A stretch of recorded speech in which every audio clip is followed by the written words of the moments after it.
And we are starting the recording. All right. Let's get this. So the first thing I want to show you guys this morning is the TownePost.store. Like I said, this has been up for a few weeks. This is TownePost.store. You'll notice at the top a little scroller going across, and main navigation at the top has digital packages, magazines. So we actually are going to sell magazine ads to the site as well. Bundles, which are combinations of digital, print, email, those kinds of things.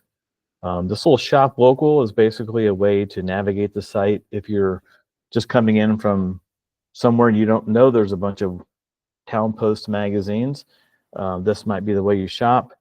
Of course, our stickers to give us our 4% discount from the post office and our contact form. If you scroll down, this is kind of an interesting thing. So this is what we call shop local. All your magazines are charted on this map, and it's based upon where the user comes in from would be what's centered on their map. So obviously I'm here in Fishers, so my map may look different than Corey's. If Corey comes in to TownePost.store from Kentucky, or John comes in from Northern Indiana, his map will be centered on where he is, and it shows you within 60 miles other magazines that are in your area. I can shop here on the left-hand side and scroll through the names, or I can zoom in on the map itself. If I click on Noblesville, for example, it brings up Noblesville magazine. I can view the products on here. It gives me Brandon's contact information, his phone number, and also on the right-hand side, it puts in some products they can buy through the website for Noblesville magazine in this example. That's just a feature of the site. If I scroll down, I can see different packages. I got the small business packages, digital only campaigns, magazine advertising, event marketing packages, and streaming television ads. I also can shop, but these are also just grouped a little bit differently. This is digital marketing. I click on geofencing, it gives me my geofencing products. Streaming television products, this is streaming and YouTube video, same kind of video product we sell. And then of course, event marketing. There's a couple packages here specifically for people trying to promote an event coming up. This video right here, how does programmatic advertising work? This is actually from a couple years ago. It's actually very relevant still. But it's a video I did in January of 2022, just talking about how programmatic ads work. It's about 32 minutes long. If somebody comes in the site and they watch this, it kind of gives them a really good high level about how programmatic ads works. I'm actually re-recording this with today's presentation, modified a bit to replace this, but for right now, this is all I've got. This is a featured product called Local SEO, which we'll get into in just a few minutes. I intend on profiling some different things here, but this is something that every small business needs, and we'll explain why in the presentation. And these are just some selling points for you guys to understand why we're different than most digital agencies out there. First and foremost, month-to-month billing is a big deal. A lot of agencies want you pay up front, they want you to pay 6 months in advance. We just bill you month to month. We don't charge retainers. Most agencies are charging at least a $2,000 retainer just to have their time, and then they charge you for all the products on top of that. Our retainer is kind of cooked into our price. So as you're buying products from us, you're paying our retainer essentially. So there's no retainer. Every program has a digital dashboard, so everything we do has metrics and accountability and a dashboard that comes with it. And we also do free consultations. This is where you come in. As you guys are talking to clients, they have some interest, they're doing some things, they've got some questions. You know enough to say, hey, sounds like you probably need to talk to Tom back at TownePost. I think we could probably help you guys. And we just do these 30-minute phone calls with folks and really kind of give them an unbiased, transparent way to move forward with their marketing. So this is kind of the website here. We're going to go through some of these products and talk a little bit more about these as we go here. Make sure I get back to here. Okay, we are back. Always want to make sure I'm back where I started. Let me get this open here. Okay, we should be seeing the PowerPoint presentation, which you're going to see my side notes on the side. So as long as you guys don't mind seeing a head start on what's coming next, I'll show it this way because it's easier for me to show. So the agenda, I took you through the store. We're going to talk about what is programmatic display, products available through the store, also packages in your media kits. So Central Indiana, I know, has these in their media kits, and I think Muncie has these in there, the digital things in the back of your media kit. We're going to talk about those real quick. Also things that are not in the store. We do have some services that are not on the store just as of yet. I'm going to take you through those. And then also at the very end, take you through some reporting dashboards and show some examples of some of these campaigns are actually running right now that we're actively have sold, and this how they work. So you kind of at least I've seen a couple of these. So people say, what is programmatic display? Programmatic display, the best way to explain it actually is to explain what it isn't. Most of you and most of your clients are familiar with Google Ads. The Google Ad network is huge. Everybody's done Google Ads at some point or another. They got the $500 gift certificate in the mail from Google to try Google Ads, and they've tried it. Some people have active campaigns going currently by themselves or somebody outside. And Google can reach about 75% of all the ads out there being served. So it's not just search, but Google has this thing called the Google Ad Network. And if you join this program called AdSense, it allows you to put code on your websites or a publisher's website, and it actually matches ads to that site based upon the content on the site, but also as you're searching, Google's tracking where you're going, and they're trying to show ads on their partner sites so that you can see ads, and also they get money on the clicks, obviously, so they're incented to get more clicks on your Google paid ads. And 75% of all ad inventory out there, they have access to. So that's YouTube videos, some television, not much, but mostly it's through the Google ad network. Programmatic on the other side, the right-hand side, we have access to 95% of all the ad inventory being served out there. And why it's different is because it's part of what they call the trade desk. And the trade desk is an auction site that all the major networks have subscribed to. And so on the right, some of these names won't mean anything to you guys, but I'll give you a couple names. Cox Media Group. So if you're a CBS television affiliate or a CBS website, well, Cox is their platform to serve all the ads through their streaming platforms, their websites, and everything. And Nexstar is another one. Nexstar provides all the ads for the NBC affiliates, Channel 13 locally here in Indianapolis, but also all the NBCI, Peacock streaming platforms, NBC's streaming platforms, everything that they own, they have one network that serves all their ads. Well, they don't sell all their ads, none of them do. And so they subscribe what's called the trade desk, and the trade desk allows them to auction all their inventory they haven't sold and backfill it with ads from people like us. But what's happened is these third-party software platforms, one's called Simplify, there's about 4 of them out there, have bought all this inventory, and what they do is they match offline data to these ads that are available for them, and they show ads to people based upon outside data to make sure the ads are targeted to the person.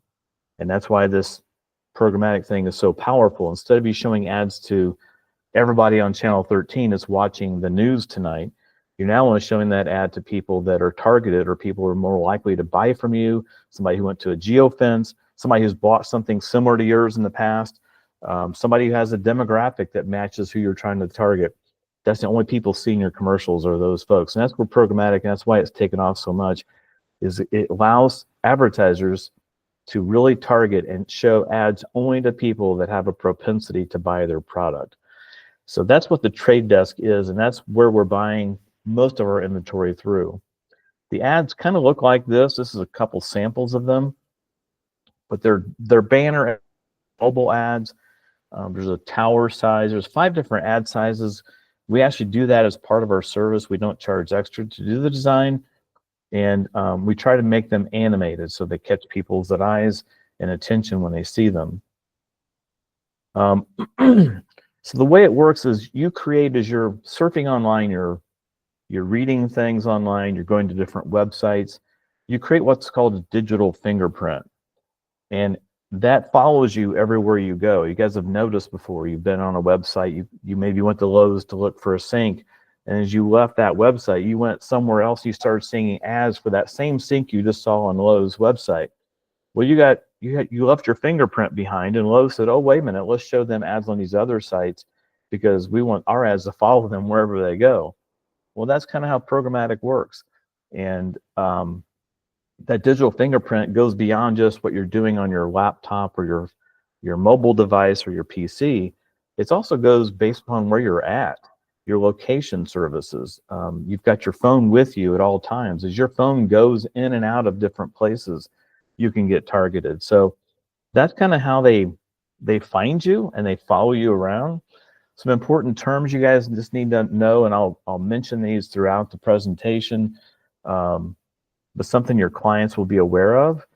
Probably the most popular thing is cost per thousand, CPM. That's how we sell programmatic advertising. You buy it by the thousands of impressions.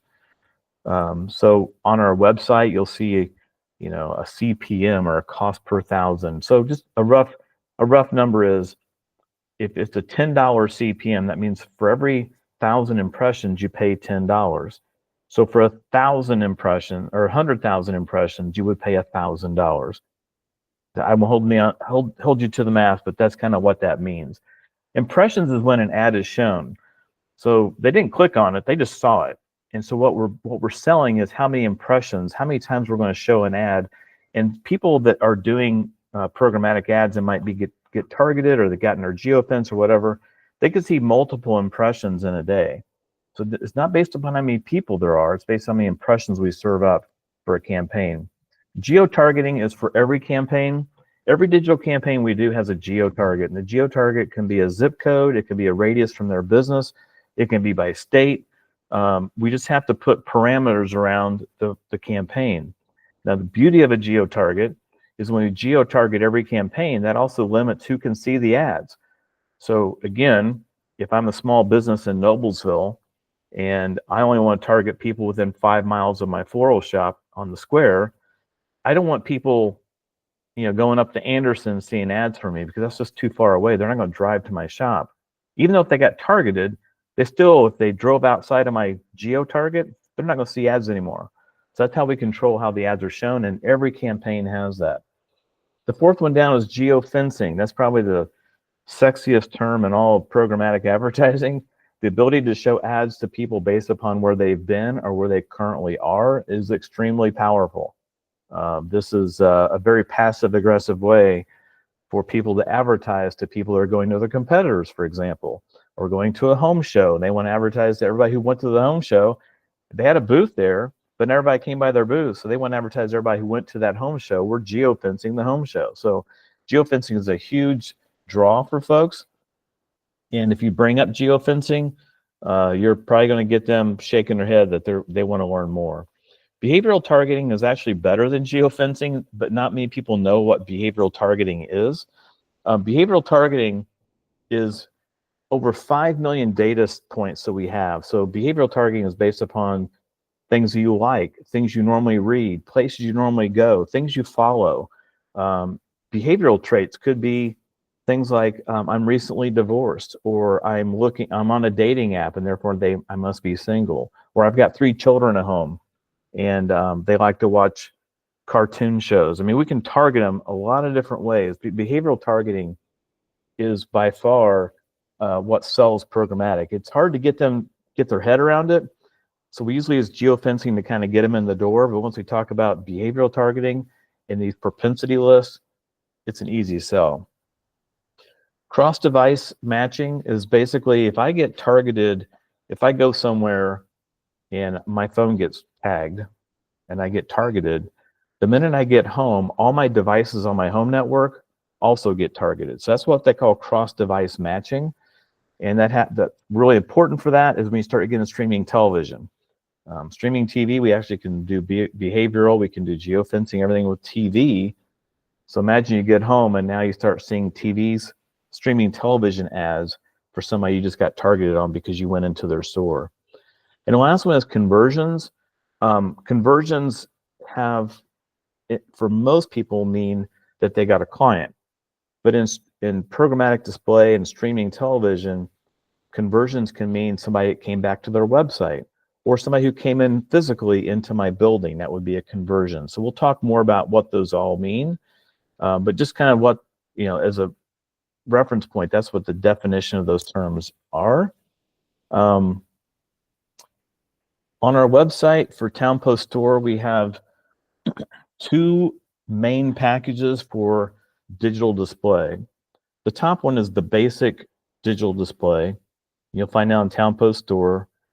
That's the package we rolled out with the Better Business Bureau because they're already selling a $300 search retargeting campaign through Google, and we just transformed them over to a programmatic platform using the same keywords. So it's a very easy switch, but it's also a very low-cost way for somebody to try programmatic display.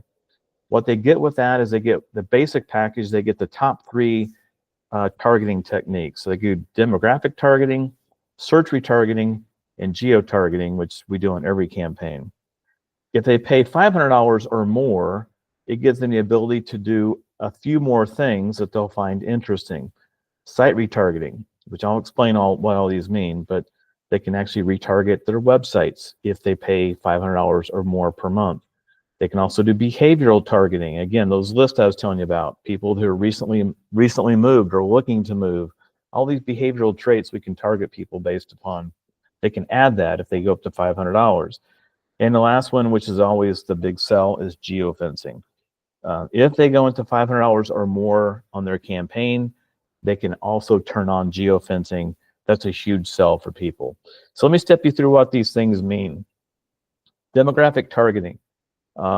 Any kind of demographic you can think of, household incomes, age ranges, ethnicity, employment, not just if they're employed, but what kind of job do they have, what their job titles are, what their marital status is, if they're engaged, recently engaged, they just got married, or they're in a relationship, whatever, education, any kind of demographic data that you would get with census data or any kind of offline data that would support demographics.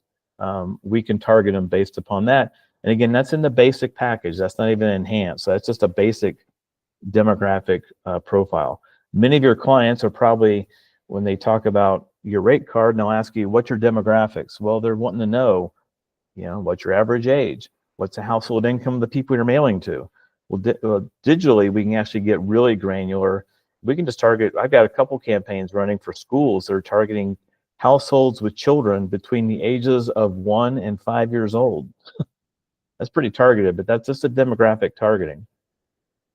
Search retargeting is really, really interesting because it allows you to target people based upon what they previously have searched in their browsers. So again, if you went through Google's retargeting program and went through their affiliate network, you would see these Google ads on other sites. But programmatically, we can do the same thing, but just a much wider audience to hit because we're hitting 95% of the web. And believe it or not, Google does run some programmatic ads, by the way. But what this allows you to do is if they do have a Google ad program, or they're doing keyword search through Google, or what they're called local service ads, or called LSAs, any kind of Google ad campaign, we can take those keywords from their campaign, put them into programmatic, and we can actually retarget people on all these sites using their own keywords. And that's just a basic ad program. That's not even an enhanced program. So we can do all that for that $300 a month package. So what happens when you go to enhanced? Well, if you go to enhanced, you would get the basic stuff. So you get the geo-targeting, search keyword targeting, demographic targeting, cross-device, all that stuff. And then you get some new and exciting things. The first of which is the site retargeting. So the way this works is if they have a website, your customer has a website, we give them a pixel, it's called. A pixel is just a script. It's a small line of code. And when they put it on their website, we give them instructions on how to install it, or we'll install it for them if it's a platform we support like WordPress, Squarespace, WebEx, or I'm sorry, Weebly. There's a couple of platforms we support, but we'll install it for them. What it allows them to do, it's invisible to the user. Nobody sees the pixel, but if somebody visits their website, it automatically puts them in an audience to retarget them and show them ads wherever they go to come back to your website. And what we found, just by doing this for the last 3.5 years, well, actually 4 years in April, is that this is probably the highest way to get people back to your site, because they've already been to your site, they already know your brand, so now you're promoting them somewhere else to come back to your website. It's very, very effective. Behavioral targeting is what they do, what they can do if they go to the enhanced level. So this is $500 minimum or more. The price is the same. It's still a $10 CPM, $10 per thousand. The lower package is still $10 per thousand. You only get 30,000 impressions with the basic. But behavioral targeting allows us to really hone in on what kind of user you're trying to get. These are based upon your interest, your lifestyles, things you're showing interest in, things you're researching, things you've bought in the past. This is not. It's taking credit card data, and it's also verified data, but it's also taking what they call raw data, which is things that are happening kind of real time. As you're searching for things, or you start talking about going on a vacation, and you go to Spirit Airlines website, which I wouldn't recommend. If you go there and start looking for tickets, well, now all of a sudden, based upon your behavior, we now think you're a traveler and you're looking to book a trip. And so somebody trying to target people who are looking for trips can do that programmatically. And that's kind of how that behavioral stuff works. Another way to look at this is just by vertical. So real estate, purchase intent, home buyers, commercial business, second homeowners, in restaurants. They're fine dining enthusiasts. They're pizza lovers. They're foodies. They like Asian food. They're likely to go to a winery, distillery, or brewery tour. They like fast food. In tourism, we can say they've been to Europe before. They've been to Hong Kong, or they're highly confident that they go to a lot of hotels. Again, this is based upon data offline that they're matching with your profile, and they're starting to show ads for you based upon your profile. Automobile, this is kind of crazy. Own a Jaguar. You're a Kia loyalist. You bought more than one Kia in the past. You're an Audi new car shopper. We did a campaign for a guy in Zionsville that targeted BMW owners that had a car that was from 2000 to 2018, BMW owners within 5 miles of his place. I mean, that's how specific we can get with the targeting. And the last one I put here under the targeting, under the enhance, and again, this is a $500 package or higher, they can do geofencing. Geofencing is extremely popular. It's a sizzle on the steak right now when it comes to programmatic advertising. And there's 3 different kinds of fencing we can do. Most agencies can only do 2 or 1 of these. We can do all 3 of these because we're buying from different platforms. The first way, which is the most popular way, is what we just call address or polygon fencing. This is based upon an address. We can geofence an address. So if I want to target, for example, I'm competing with the Current, and the Current newspaper gets a lot of foot traffic. I can geofence their address, and anybody that goes into that address is now targeted.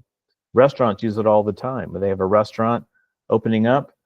We had one here in Fishers that was a hybrid between Korean and barbecue food. And so they found a lot of their users go to Mexican restaurants or Qdoba's. So we geofenced their competitors, and people going to Qdoba started seeing ads for them. So that's the most popular way of doing geofencing. It also happens real time.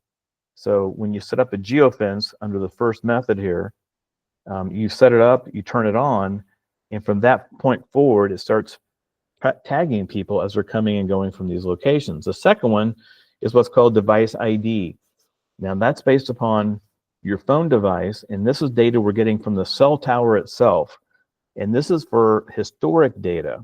This is for people who've been to a location within the last 365 days.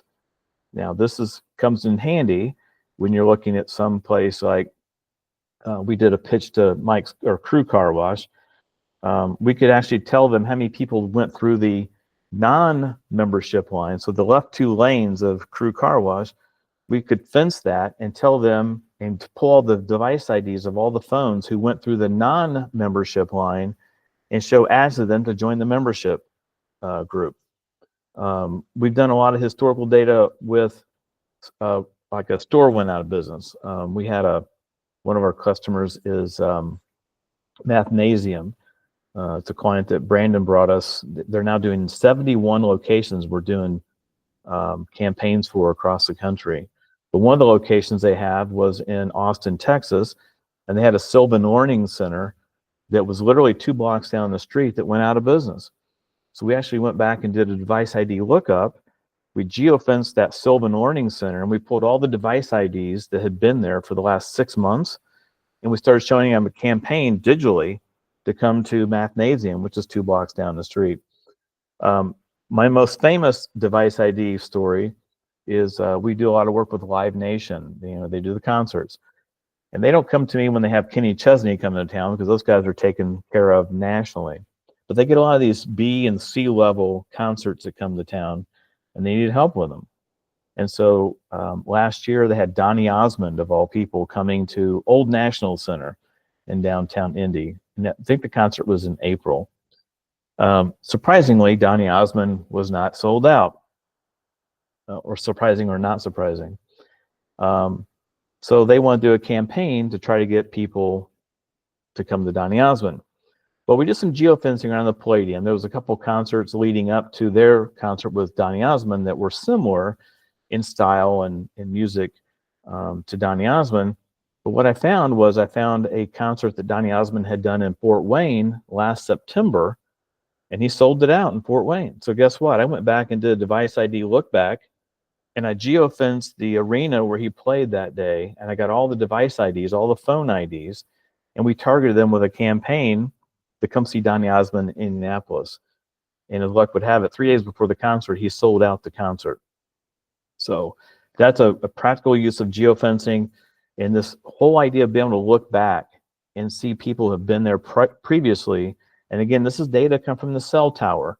When your phone, when you're making a text message, a phone call, whatever it might be, that you're pinging the tower. And so the towers are telling us all the device IDs that were within 1 square meter of that location on any given day.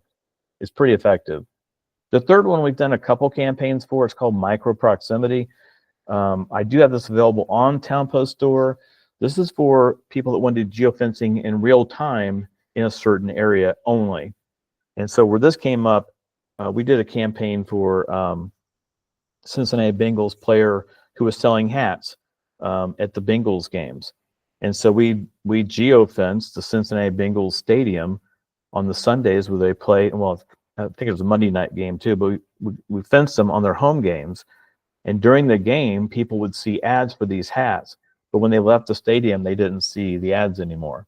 So if you guys have like a big festival coming up, or you've got an event that like the Blueberry Festival, John, up north, where they have a lot of people coming into town, well, you can actually set up a fence around that event during that event and show ads to people as they're there. But once they leave, they don't see the ads anymore.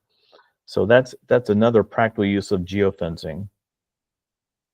I mentioned conversion tracking. The nice thing about geofencing is we actually can track how many people saw an ad and then physically came to my location. There's no other advertising that can do that. Nobody can do that. But with geofencing, we can. So what happens with a lot of these digital campaigns is we actually will set up the retailer or the store owner or their location as a conversion zone. And we usually do that on all these campaigns, but we'll set them up and they can track it in their dashboard and see how many people actually physically came in and where they came from. Not only did they come in, but where did they come from and what audience were they in? They started seeing ads from me. And this is really, really, really effective. It's a great tactic for restaurants, retailers, showrooms, dentists. I'm going to show you a dashboard for a dentist we're doing some work for.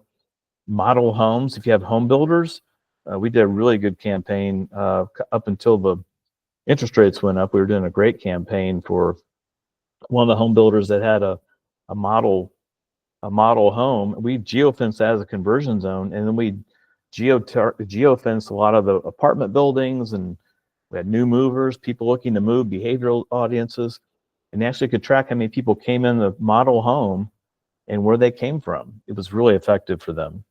And also it's great for events.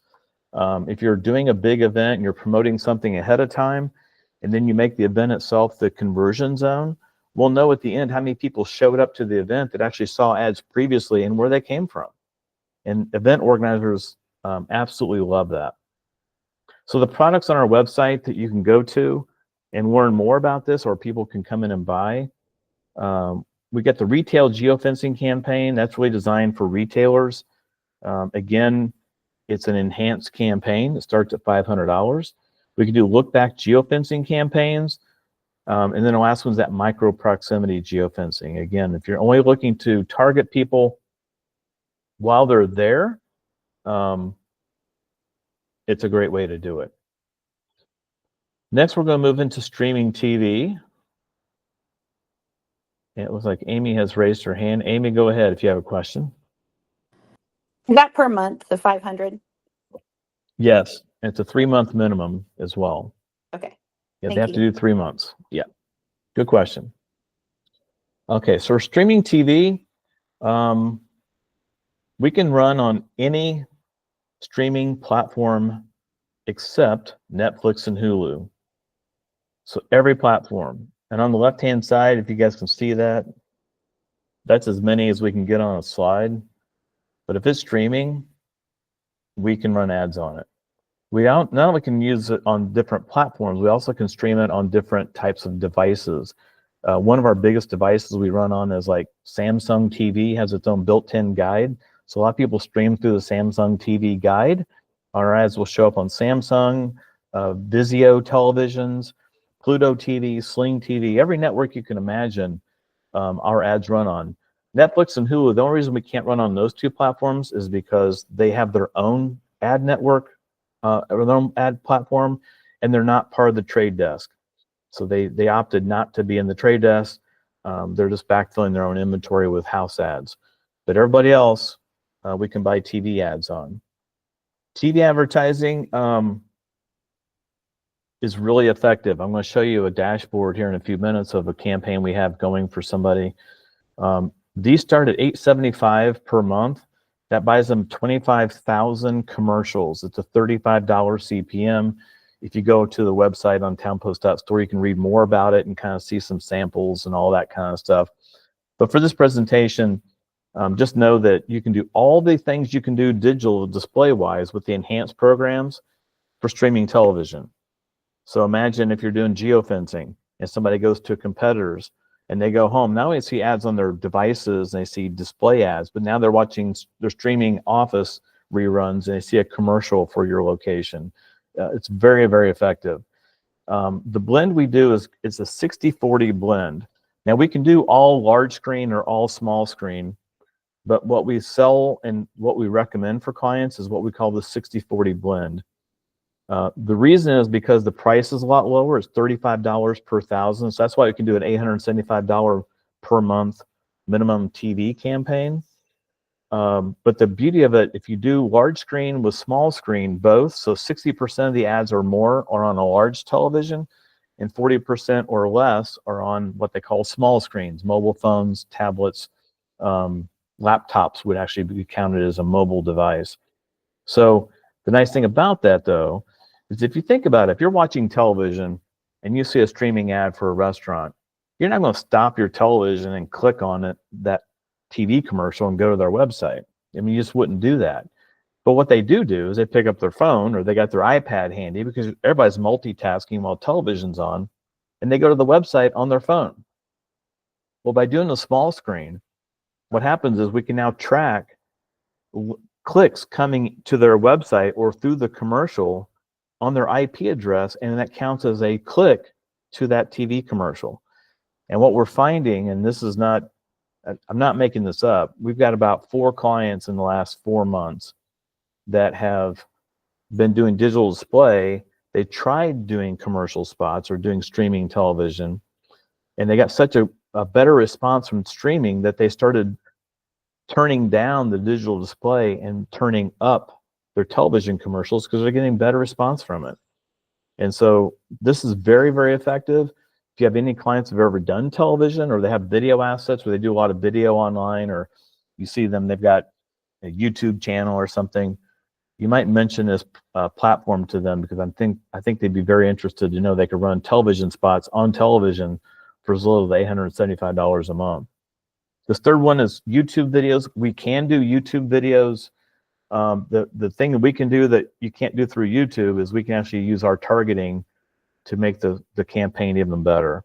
So if they're doing YouTube ads and they're buying them through Google, which is great, just tell them, hey, if you want to do geofencing and have geofencing YouTube ads, or if you want to do behavioral, somebody who's got grandma living in the basement, or somebody who's recently married or divorced or widowed or whatever, we can do that and add that layer of targeting on top of YouTube for $500 a month. And that's a minimum for YouTube as well, as $500. This last product I'm going to run you through, then I'll take you through some of the things that we don't have on the site, is that Local One SEO. We did a webinar about this about a year ago, and it's on the website now. I recommend you go through the site, maybe download. These are one-page sell sheets you guys can download from the TownePost store and actually hand to people. This starts at $100 per month. And basically what this does, and the story I tell to everybody is, back in October of 22, Google made the biggest change ever in their algorithm of how they show results on Google. Before 2022, in October, they used to use it, based on keyword data, keyword headlines on your site, metadata, description tags, alt tags on your website, but also they factored in like links to your website. Well, what they did in October of 22, they kind of flipped it on its head, and they said, well, we just want to focus on local results and local search engines and links to your site from local search engines, but also it keys a lot on your Google business profile and how active your Google business profile is. And is that Google business profile have a lot of good reviews on it, or just a lot of reviews, or is it active? Google thinks that your Google business profile, which is a free service, if you have a business, any business should have a Google business profile, and a lot of them do. But the problem is they're not active with it. They set it up, 5 years ago. It's got the old phone number. It doesn't have their website link in it. They're not posting things to it. And so Google, when they see you show up as a search result candidate, but your profile is not active, you don't have hardly any reviews, and it's not good data, they don't want to show you that often. And so what local SEO does, or Local One, is that basically they give us access to their profile. We then go in and fix the profile because we're admins on it. Then we go and we submit their profile to over 200 local search engines. And not only that, but we also make sure those links are accurate and they're being updated and that they're relevant links. What a lot of people have done is they've got a lot of these links to their site, but they're from trash websites, or they're inaccurate, or they're spam sites. And so we just go in and make sure all of that's cleaned up, and then we set them up on Google to make sure that they're ready for success. They can get reviews. We actually do review solicitations for them.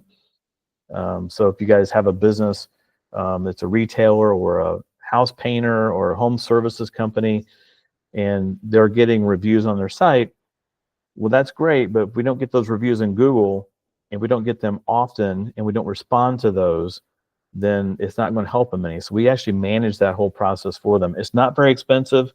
I put starting at $100 on our website. It's listed for $200. Typically, we sell it for $100 if they're doing print with us. If they're not doing print, we bump it up to $200 just to make it worth our time. Some of the reporting they get live local SEO reporting, so they get to see how many impressions they got in Google, how many people are making phone calls to them through their business profile, how many website visitors they got. Also their links, their local listings. Are they listed in Google Maps? Are they in Bing? Are they on the Facebook page? Are they in local search, Yelp, all those other sites? It also shows them like if their rank is moving or not, or if the listing's even in some of these local sites. If it's not, then our platform actually puts them in those sites and makes sure that it's accurate. Again, that's all like $100 package. I tell people if you only have $100 to spend on digital a month, just buy that, because that's the most critical thing you can do for your website and your business, is to make sure you're showing up in local listings. And then when somebody searches for a donut shop near me, you got to make sure you're showing up in that. And without this package, there's no guarantee that's going to show up. So let's get into some of the custom things we do. These are things that are actually in your media kit. This is the only one that's on the website currently, and that is the new Mover digital display. You guys, that were with us last year, we launched this probably about a year and a half ago. It's a way to target new movers. So it's basically an enhanced digital package that's catered to people moving to the area. And a lot of people like new mover packages because, like Craig, who owns Walls Furniture up in Muncie, people moving to the area are more likely to buy furniture. So that's a campaign he can turn on for $500 a month, get 50,000 impressions. It's a $10 CPM, and it's very effective for him. So that is on the website. If they wanted to add other things to this, they can. Like if they want to add geofencing, for example, if they anything in the enhanced package, search retargeting, anything like that, they can actually add to that package. But we kind of market it as a new mover digital package. I put on here at the top, if you guys have Be Local or Scout guides in your markets, this is a great package to offer those people, because they're not offering this, and this is a lot cheaper and more effective for them than Be Local. And the only thing they sell Be Local people to is that they're going to be mailed to people as they move in, which is dated data by the time they get it. It's at least 2 to 3 months old by the time they get their magazines. This is instantaneous. As people are moving in, they get in our profile and they start seeing digital ads the day they move in. So it's very effective. Another campaign here that's not on the store, this is because we don't want to advertise this, is that digital print booster that's in our Central Indiana media kit. Now this is 50,000 impressions at a $6 cost per thousand. See that $6 at the bottom? Normally it's $10. It's only $6 if they're buying print. And what happens is we create digital ads for them that kind of match their print ad. And then we basically take the same people who are getting your magazine, or in some cases magazines, if they're doing multiple markets, we put them as a geo-addressable geofence. So they actually add those addresses into our geofencing, and those people now start seeing ads digitally for that advertiser. It's a great way to upsell them, to get another $300 from them, and it's very, very, very effective for them. If they're doing print and they want to try this and they don't want to pay a ton of money and they just want to retarget people that are already getting the magazines, it's a great way to do that for only $300 per month. Another thing we do is Google Ad Management. If you guys are talking to folks and they already have Google ad campaigns, or maybe they've done them in the past, but they weren't very effective. The way we charge for this, we charge 20% management fee, and that's all we charge. So the way that works, if they set a budget of $1,000 per month, they pay us $1,000. We spend $800 on clicks with Google, and we keep $200 as our management fee. Again, that's not on TownePost.store yet. It will be, but we're not selling that as a product. It's just a service we can provide, and it's going to require them to reach out and talk to us. This last one here is we do website design. This is also on your Notion site, as is the Google Ad Management. The website design, what we found, we can do custom websites for $4,500. That's the second column on the right-hand side. But this one-page lead gen site, we're calling them, they're $1,800 to get built. They're only $200 a quarter to host them. We're finding a lot of people like that option because number one, it's low cost. Number two, we create all the content using AI generators, and we use their images and things. And number three, it's really designed for mobile devices. And so when you look at these sites on your phones, they're really engaging. They look great. They load fast. They have analytics with them. And so if you have somebody that's wanting to do digital, but they say, I don't have a website, or my website's too old and it's crappy, and I don't want to send people to, well, we can build a new site for you. And our normal timeline on these one-page sites, I call them one-page sites. They actually can have subsequent pages behind them, but just not a lot of copy on them. But they're $1,800. It takes us like a week to get them built.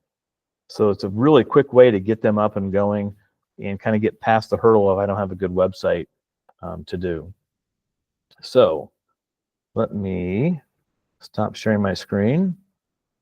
Now, before I get into some samples, any questions thus far that you guys feel like asking? We got about 10 minutes left here or so. Any questions before I get into the samples? Go ahead, Craig.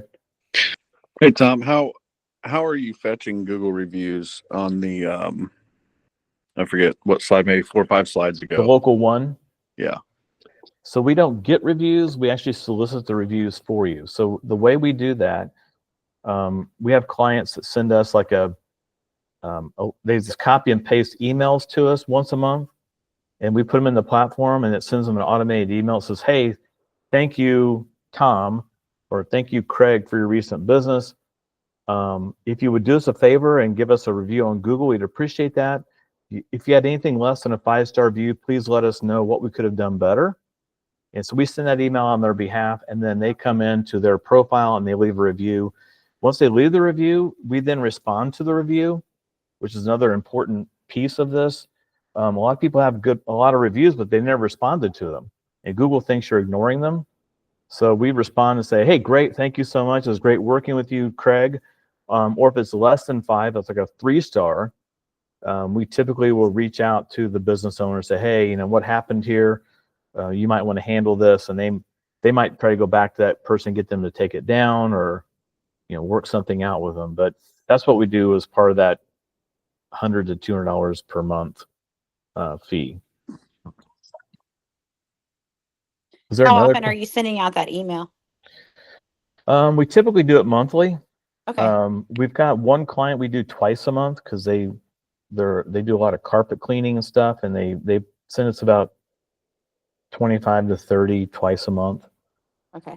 But usually it's monthly. We usually trigger, hey, when you get your invoice receipt, send us your email list. And so on the first, they just send us a list of people, and we upload them and send them out. That's awesome. Okay, if you guys are ready, I want to take you through some dashboards.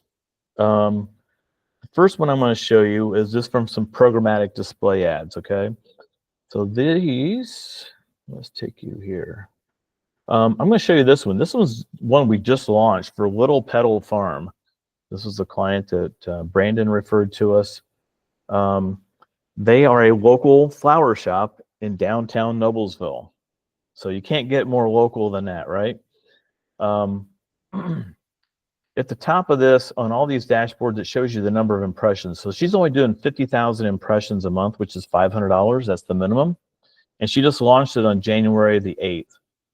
The top blue line, the light one, shows you how many impressions she's getting per day. So she's getting about, 1,600 impressions per day. That's 50,000 divided by 30. The dark blue line shows you the clicks she's getting by day. And on the right-hand side, the top line is 6 clicks. So the most she's gotten in one day is 6, but most days she's getting at least 1 to 3 or 4. This third box is click-through rate. It's the number of clicks divided by the number of impressions. So she's getting about a 17% click-through rate, which is good. 0.18 is kind of the average for this. So she's a little bit below average, but not, she just got started. And she's also got 20 conversions. That's this yellow line at the bottom. So I'm going to show you what the conversions are here in a second. This shows you the tactics we're using. So we're using GF, which is geofencing. And she's had 15,000 impressions with 26 clicks and 1 conversion from her geofencing campaign. We're also doing site retargeting. Again, I told you site retargeting is really powerful with that pixel adding it to your website. So she's got 19 conversions so far on that. And then the last one is site and keyword. So we are doing some keyword targeting. She's had a lot of clicks on it, just not a lot of conversions as of yet. But that kind of breaks it down by tactic.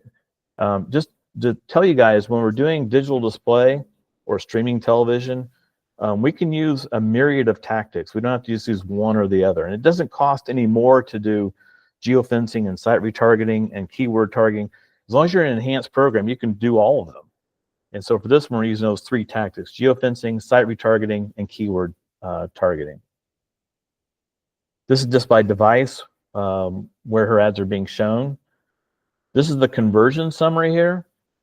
Geofencing, she's had one person. So this foot traffic conversion means she's had one person physically come into her flower shop that saw advertising somewhere, but they got targeted through geofencing. The second one down is site and keywords. This is keyword targeting, and so far no conversions on either side using that, which doesn't surprise me. Keyword targeting is very loose and it's very broad. She hasn't used a lot of impressions there, so it's not a big deal, but we'll probably turn that off down the road. And this last one, site retargeting, she's had 19 website conversions. 19 people have visited her website and got targeted because they got that pixel that targeted their device. They went somewhere else, they saw an ad for her, and then they came back to her website. So that's pretty powerful, 19 so far. If you look at her geofencing, so these are the places she is geofencing: Add Love Flowers, McNamara Forest, My Fair Flora, Christy Green Designs, Steve's Flowers and Gifts. So these are all different flower shops within about 5 to 10 miles of her. And you'll notice this conversion over here. She's got 1 conversion. So somebody went to My Fair Flora on Connor Street in Noblesville, saw an ad for that little petal floral shop, and then physically came into her flower shop, which is like 2 blocks away. So that's pretty powerful to have that kind of data analytics. This is the keywords. These are words that we pulled for her. I've already taken a lot of these words out. We'll probably delete these down to maybe a handful of terms just because they're not performing that well. But you kind of get an idea. If somebody's looking, the word lily, if somebody's reading an article about lilies or writing an email about lilies or search for lilies, they're going to start seeing ads for her. Not that many impressions so far. Less than 10% of her impressions have been spent on that word, but she's gotten some clicks from it. So it's probably the AI will kick in and eventually start weeding some of these terms out and showing more of the terms that are getting clicked on the most. And then if I scroll on down this dashboard, this is a site retargeting. This is their website, 7 clicks just from the site retargeting there. And remember we've had like 17 conversions.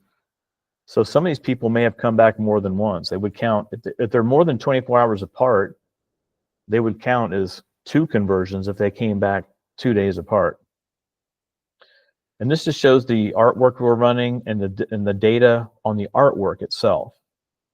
So this is what they call a tower ad, 160 pixels by 600.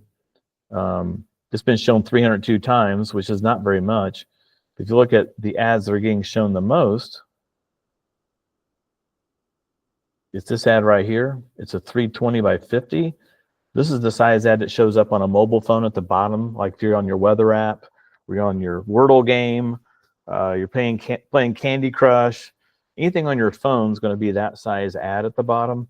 And that's the analytics on that. 11 conversions have come from this little mobile ad right here. And that is Little Petal Farm. And I heard somebody ask a question. So now's a good time to ask your question. Did you say that we help with that design? We do all the design for them. So they don't have to pay extra for that. And that's part of what we do on our service. So we do that for them. Okay, I did forget my other question too earlier with the TV. If commercial is new for them and TV streaming, do we have someone that we refer them to, or how do we handle Mhm. that? Yeah, we've got a couple people we send them to if they don't have anything. Typically, it's about $1,000 to $2,000 to get your commercials created. If they want to do something more elaborate, obviously they can. And what we get out of that is we get a 15-second and a 30-second commercial spot. That's what time lengths we need. They have to be exactly 15 and exactly 30 seconds. So that's an added cost. If they're doing digital display, obviously we take care of those ads, but if they're doing TV commercials, they have to have some video done. A follow-up question with that, Tom, if I could. Mhm. Do we have, I mean, as a magazine, doing print also, do we have comparable as far as like statistics on how effective each of these platforms are? Because there's part of me that thinks, okay, well, what if I sell them and then they start to get more traction in a digital campaign and then I lose them as a print advertiser? Yeah. I will tell you that digital is not as effective as print. But what it does is it kind of reinforces the need to do the print. Because what they'll find if they're doing print and digital is their digital gets a lot more traction. I've had some people, the Dempsey Gateway Crossing, and I'll show you a dashboard for him here in a second. He bowed out of print. He just went all digital for a while, but then he's like, I probably need to get back in that magazine because I don't know, I'm just not getting the better clients I used to get when I was in the magazine. So we turned the print ads back on, and now his uptick in conversions and everything else is going the other direction. So I understand it can be a fear to sell this to them. On the other side of it, I feel like if you're their trusted marketing advisor and you're transparent with them and you're not just trying to sell print and you don't want to bring up digital because you're afraid it's going to eat your own, well, just don't. But if you're not afraid to open up that gamut and say, listen, we can do everything for you now. We can do your Google ads. We can manage your programmatic display. We can do your TV spots for you and do print. We kind of manage all that under one umbrella. That's a big sell to them. Nobody's doing that. Everybody's siloed right now. You be the first person in their market that can sell them everything they need, and they trust you. If you tell them, hey, you need to stay in that magazine, it may only be one impression, but it's a very valuable impression versus a casual ad on a Wordle game. And they usually nod and say, yeah, you're right, and they stick with it.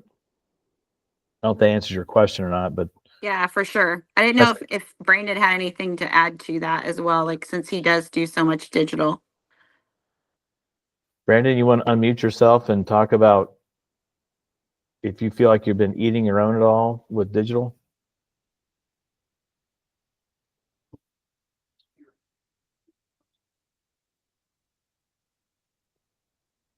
He's still got himself muted. I will tell you. I'm driving. You got me now? Oh, yeah, I got you now. Thanks. Okay, sorry. Yeah. No, I would say I haven't had anybody that's dropped print as of yet. They may have, I would say maybe on 2 examples of this, they may have dropped an ad size maybe. But being able to, it's really just like Tom said, that it's going to work better together. And if you're doing print and digital together with us, as Tom said, you're the trusted marketing advisor. I mean, we're kind of becoming, their marketing consultant. You almost have to present yourself that way, because if they're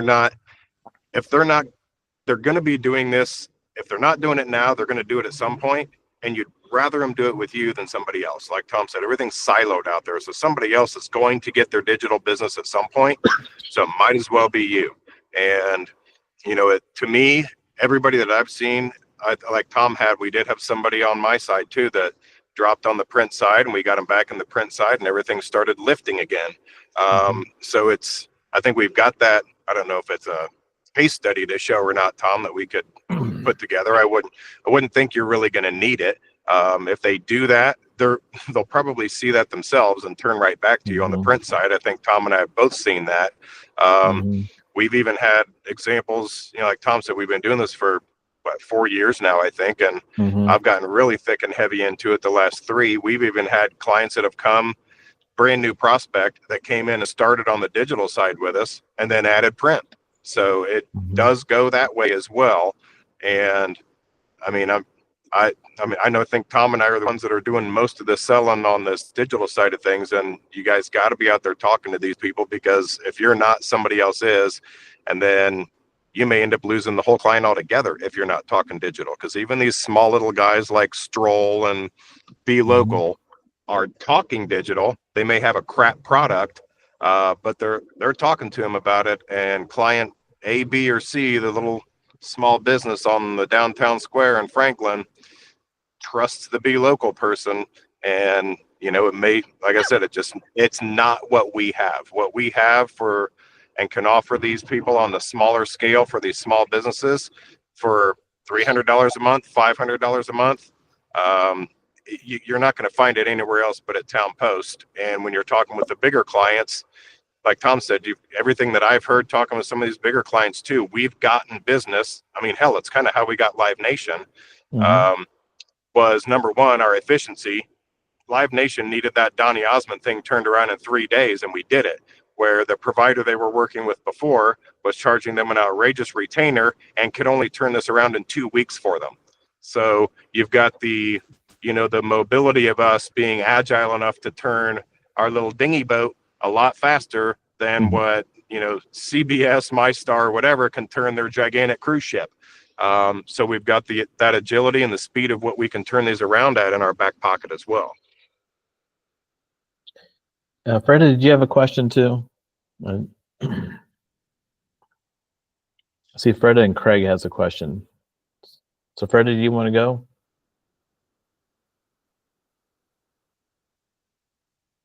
Okay, you there? Yep, we're here. Okay. So kind of gives back to what we were talking about a minute ago, but let's say you're Sour Dentistry. So you're in the print magazine every month in the mailing list, but you also want to hit South Indianapolis. Does it make sense, or is this a theory that you could do the print that goes to the Center Grove people and do the digital for the South Indianapolis? Yep. And not only that, Freda, what we would do is we can target people who have children between a certain age. We can also geofence other dentists. Right. We can target new movers. People new to town probably need a dentist if they've moved further than 10 miles. So there's lots of ways we can target them. And so, we always tell people, print is it's material. It's something you can hold. It's tangible. Digital is not, but digital on top of print gives them both a lift. If I always tell people, would you ever click on a digital ad for somebody you've never heard of before? And they say no. So if you come out in the magazine, they're familiar with Sour Dentistry, you've been in Center Grove magazine for however many years, and now you see a digital ad for them. You're sitting after an hour waiting in the waiting room for another dentist you hate, and now you see an ad for Sour Dentistry as you're playing games waiting on your kid to come back. Now I'm more likely to click on that ad because it's I have pain, right? I want to go to that. I want to try somebody new, somebody I've heard of before. And that's where print comes in handy. Print is a very reputable way. Of all the mediums out there, and I have this data. I'm trying to find this report for 2025, and I just can't find the new one yet. I don't think it's out. But they ranked all the medias out there, from billboards, television, radio, print, magazines, newspapers, all of it. And they ranked them from most, the one that gets the most recognition, the one that people retain the most, to the least. Number one was billboards, and right behind it was magazine ads. And then newspapers were behind us, and then down the road was TV, and radio was further down the list. So people retain print. They see it, they remember it. And when you throw digital on top of it, it's like throwing gas on a fire. It really does help. I would maybe also say it has a lot to do with your ad itself. sometimes the creativity is very memorable. Other times it's really forgettable. Right. And coming up with a good call to action, getting what do you want people to do and making it so that they want to do it. You can't just say, call me. So, Right. Sour Dentistry should say something like, do you want this? You want the whitest smile you can have, give us a call, or visit our website or whatever. Not, if you need a filling, give us a call. Right. Okay, thanks. Sure. Craig, did you have a question, bud?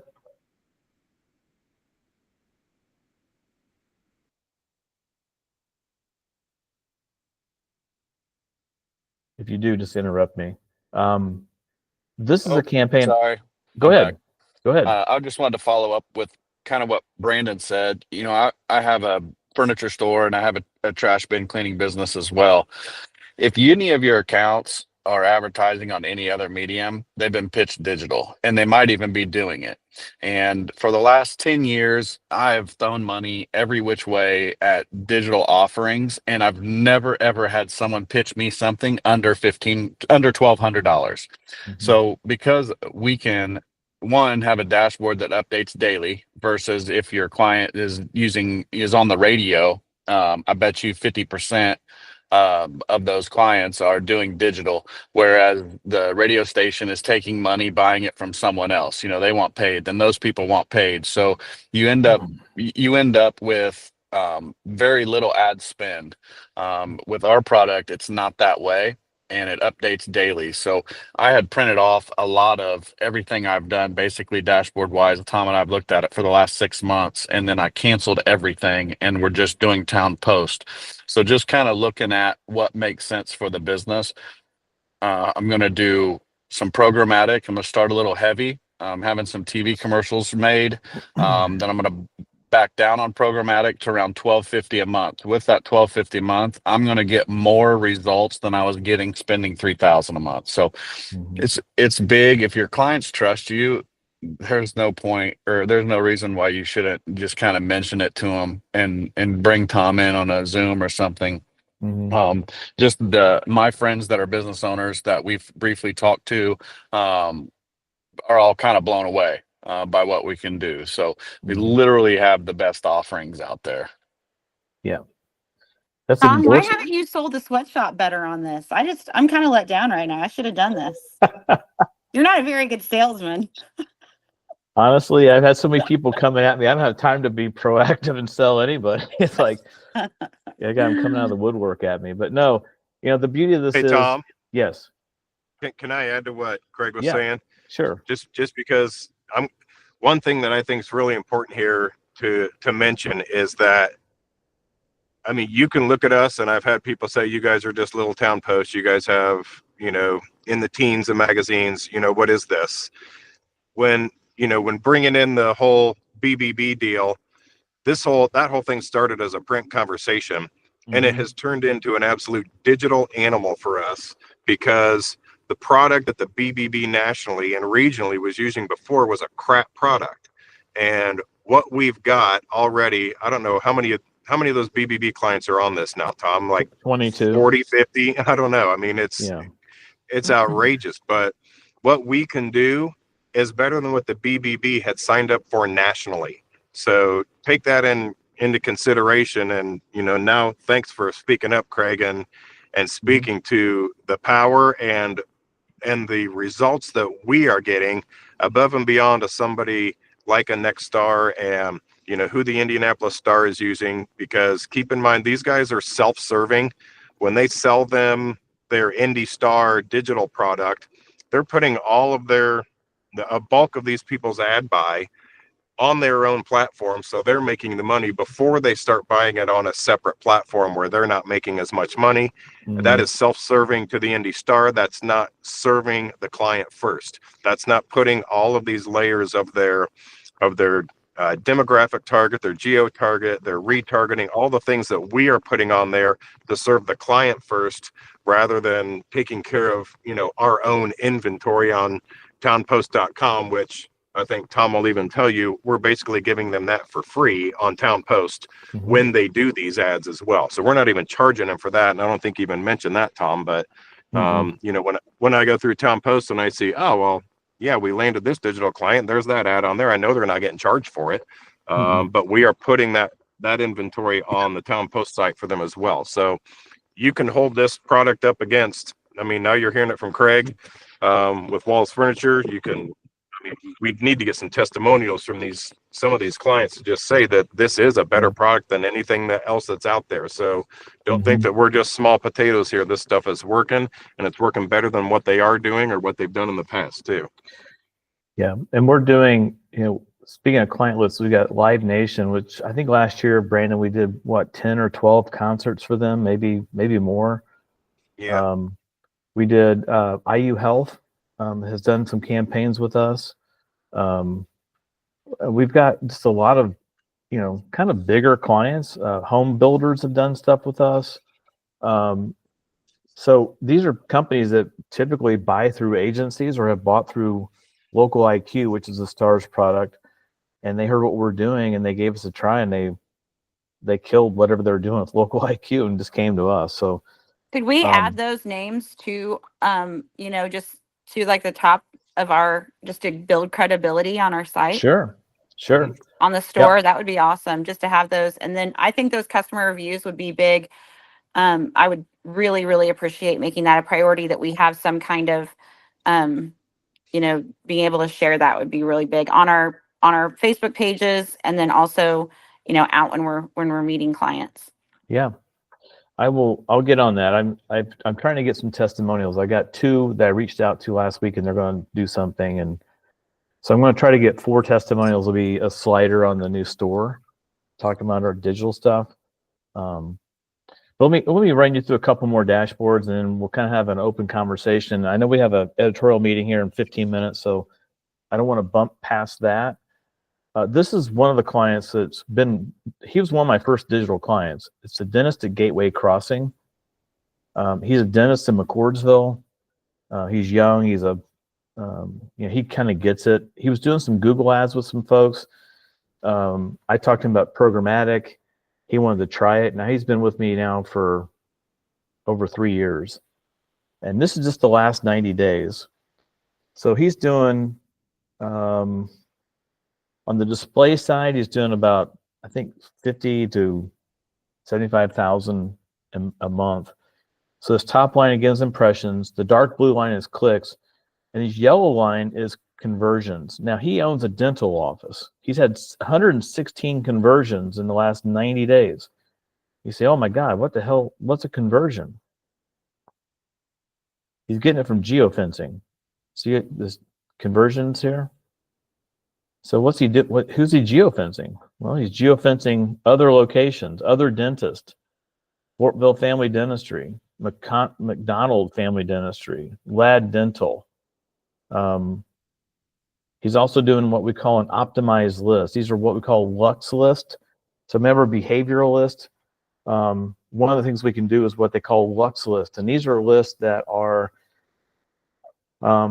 they're based upon what the user is showing tendencies for. So it's not verified data. They haven't bought anything, but they're showing interest in something. And so one of the lists that they have is what they call a healthcare optimized service audience. These are people who are actively looking for new doctors, new dentists, looking for an x-ray tech or something. They're looking for some kind of medical professional. So if they're looking for somebody in the medical field, they probably need a dentist too. And look at that, 31% click-through rate on that audience. So we found that audience about a year ago, and we've just been really doubling down on it ever since. Here's what their ads look like when you load. Nice looking ads. That's just another programmatic display campaign. He's also doing digital, which I was going to show you a different digital campaign here. So that's kind of programmatic display. Let me show you a streaming TV campaign. I think it is. I had this window open. Let's see if it's it.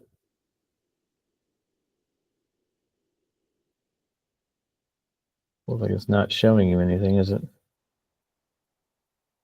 Hang on. I think my screen timed out. Yeah, let me try this one. Sorry, guys.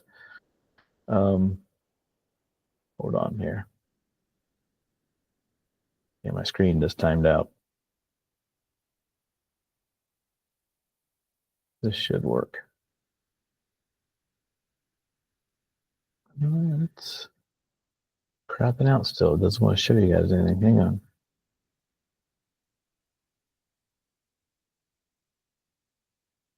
Okay, I'm going to share my whole screen so maybe you can see it when I do it this way. I think it's just a Chrome thing. Okay, you're going to see infinity here for about a second, okay?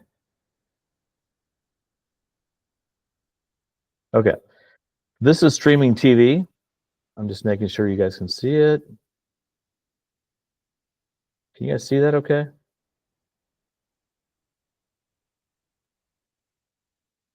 I'm not seeing it, so if you guys are seeing it. This is a streaming TV campaign.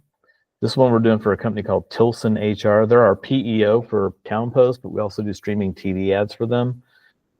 This dashboard is different because it's on a different platform. Again, it shows you the light blue line is impressions, or how many TV commercials are being shown in a day. The dark blue line is how much traffic they're getting from the commercials. You see the high number here is about, I think there's 9 people on one day and a low of none on a couple days. This shows you a map here of where they're showing up at by zip code, how many impressions they had, how many clicks they got by zip code. This shows you the top performing channels. So Plex TV, Samsung TV Plus, WTHR, Pluto TV. I can scroll down, Sling TV, Tumblr, Local Now, AT&T Television, CBS. So all these different networks that these ads are showing on. KTLA 5, KSA Z, Roku, all the way down. All the TV stations are showing up on. Then what kind of device is showing up on? So connected TV is a television, obviously. Desktop, mobile, tablet, and other. If I click on these, which you won't be able to see, but you actually can see the TV spots. You can kind of preview what the commercials look like. And then down here at the bottom, this is kind of interesting. This shows you, this is time stamping. So you see at the top, Sunday through Monday through Saturdays. This is the days of the week on the left. And across here is from midnight till 12 o'clock midnight. This is a 12 or 24-hour cycle. But this is impressions. If I click on the clicks, this shows me when my TV ads are getting clicked on the most by day and what time of day they're getting clicked on. And this shows you when my click-through is the highest. So I can see here about 6 o'clock. These are a heat map. About 12 o'clock during the day, I get a pretty good click-through rate. So these are all just different data points around this campaign I can see. This shows me the large screen, small screen, and the total. And then down here, this is the secret sauce to me. These are the audiences that we're targeting. So these are people, again, behavioral audiences, people that have the title of CFO, Chief Financial Officer, General Management, CEO, CFO. They're in the benefits department of their HR or their company. They're in all these different audiences. These are all behavioral audiences of people we're targeting. So what they do is they sell a PEO service, which is basically their outsourced HR. So anybody that has the title of CFO, anybody who's self-employed with a company size under 10 people, these are all just different audiences we're targeting with these TV commercials. And then this is kind of telling as well. I don't know if you can see this that well, and if you can't, maybe you can watch the rerun of this and see it better. So this shows you how often people are seeing impressions of your commercials, but this also shows you when they're more likely to click. So this is the number of days on the left-hand side of this grid. So this shows you that this person, you got 19 clicks of somebody who saw your ad within a half a day.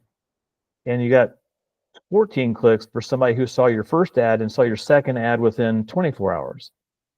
And then you had 34 clicks from people who saw your first ad and then saw your second ad between 1 and 2 days later. And you can see the sweet spot up here. When they get between 7 and 14 days after they've seen the first ad and they see the second ad. So there's a week to 2 weeks between their first ad and the second ad. They're more likely to click on that TV spot because they've seen it within the last week or two. So again, it's all data that we have that you just can't get anywhere else. And that's just a TV spot. The last dashboard I'm going to show you is the Local One SEO. So again, this is a report that goes out to them monthly, but they have a link to it. They want to check in it more frequently. I'm going to share my screen one more time. I'm going to share my window. This is for a client down in Louisville, Kentucky called Parkway Family Dental. They were a referral from the dentist at Gateway Crossing. He's a consultant now. He's consulting with other dentists. He sent us this client that needed a website, needs some digital advertising. And so she signed on with this Local One SEO. We started back in November, so you don't see a whole lot of data here. But these are the Google listing impressions over the last like 5 months. And if you scroll down here, 67 publishers, 453 reviews. Google users have added photos. I can't get home who this dude with the sunglasses is, but he added a photo to their profile. How many live listings they have, how many they're still processing, how many are unavailable to them. So again, I remember I told you over 200 different local sites and local portals we submit them to. It just shows you where we are in submitting all those and which ones they're actually live in. This is Google Actions by week. So the top blue is booking appointments. They can track that. Driving directions, food menu. They're not a restaurant, obviously. How many messages they've got. This brown one is website clicks. So this is how many clicks they got to their website by month from their Google business profile. The ratings, total reviews. If I go up here to listings, I can actually go and see which sites they're now listed on and which ones are synced up. So Apple, Bing, Facebook, all these little check marks over here means that they're synced up and ready to roll. Nextdoor, AmericanExpress.com, Booking.com. So all these local sites, there's 78 of them so far that they've been submitted to. And this is the Insights dashboard.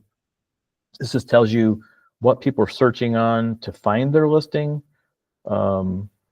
Dental clinic, dental Louisville, Kentucky. How many impressions those terms are getting. It's just unbelievable data for $100 a month. This is well worth the money. Well worth the money. So now that I get your heads all fogged up, you've seen a couple dashboards. You guys have any other questions about this? I'm going to stop the recording now.